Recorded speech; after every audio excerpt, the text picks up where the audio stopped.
Welcome to the Scottish Rite Journal podcast, an audio presentation of the Scottish Rite Journal, brought to you by the Supreme Council of the Scottish Rite, Southern Jurisdiction, Mother Supreme Council of the World.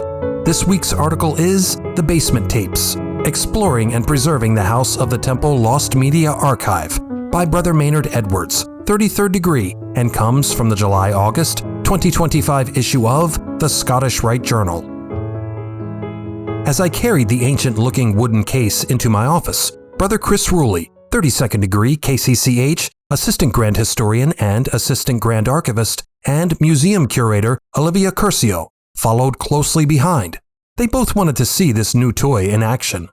The wooden case had just arrived in the mail, and I was eager to see if the eBay seller I bought it from had been truthful about the device inside being in good working condition.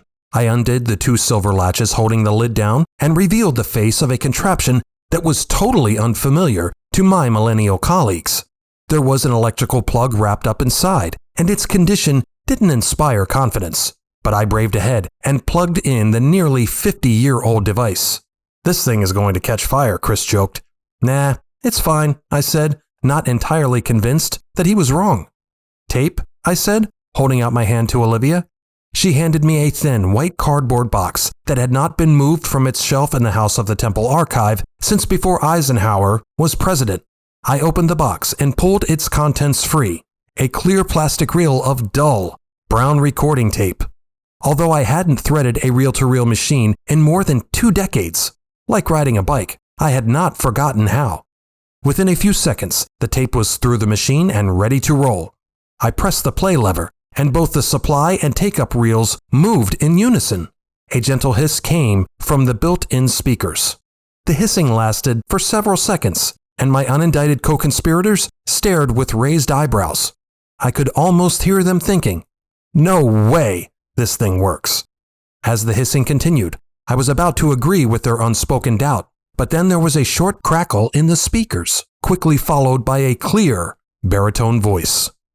This is a complete recording of the ceremonies at the funeral service of past Grand Commander John H. Coles, which took place in the council chamber at the House of the Temple, Tuesday, June 22, 1954, at 3 o'clock in the afternoon.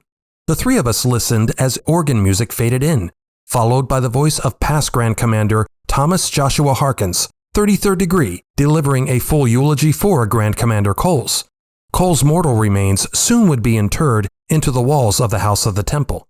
After we listened in total fascination to a voice that likely had not been heard in many decades, I spent a few minutes trying to find a way to connect the vintage reel-to-reel tape recorder to my PC to digitize the audio so it could be preserved and shared. This was the first of many treasures to come from what we now call the House of the Temple Lost Media Archive. The archive holds an extraordinary cachet of 20th century media: 78, 33 1/3, and 45 RPM records, stacks of reel-to-reel tapes, dozens of audio cassettes, CDs, DVDs, VHS, and Betamax videos, and 35 and 16mm film. Some of these contain quirky elements of Masonic history, like a 10-episode TV show from the early 1990s called The Masonic Television Forum, and J. Edgar Hoover's personal copy of the FBI theme song. Who even knew the FBI had a theme song? Yet some of these artifacts contain important elements of Masonic history, like the film of the 1915 dedication ceremony of the House of the Temple, or the audio recording of the 1961 Conference of Supreme Councils in Washington, D.C. Regardless of content, this type of media has a finite shelf life. Unlike books, which can last for centuries, most of these media types are deteriorating even as you read this. Who knows what elements of our fraternity's past are being lost forever? After we finished with that first tape, our production team decided to take on the mission of digitizing and preserving the media in the archive. This process requires research and often requires locating, and sometimes repairing, old audio and video gear. That equipment must be adapted to connect to a computer so it can be digitized and put into cloud storage. Once it is digitized, we usually spend time with various software to try to clean up the sounds and pictures as best we can. All of this is done in-house by our production team. Early in this process, we realized that the budget for this project was going to be a challenge.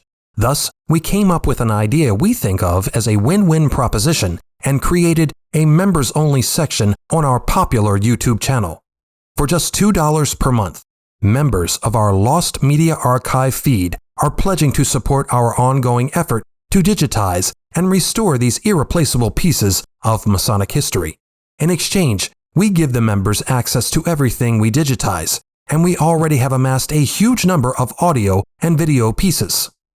This is an ongoing project, and the number of pieces in our Lost Media Archive that are waiting to be digitized numbers well into the hundreds, if not the thousands. We have made this as affordable as possible for anyone to join, and we still are seeking support for this endeavor.